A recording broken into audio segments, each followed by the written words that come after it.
Dengan mengucapkan Bismillahirrahmanirrahim, adik-adik kami nyatakan dilepas.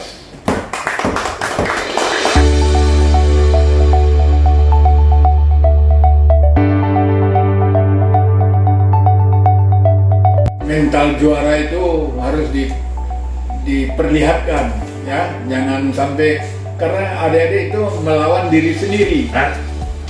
Bahwa saya lihat sepatu roda cukup bagus dalam pengolahan dan juga dalam menunjang atlet-atletnya, termasuk adalah program yang kalian akan jalani saat ini, ya, TC ke Jakarta.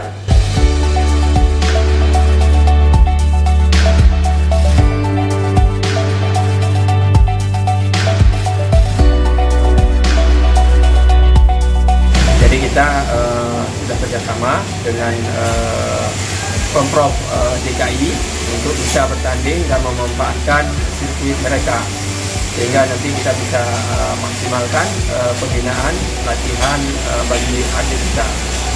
Jadi ini yang akan berangkat atlet sentralisasi ada 5 orang dari Aceh.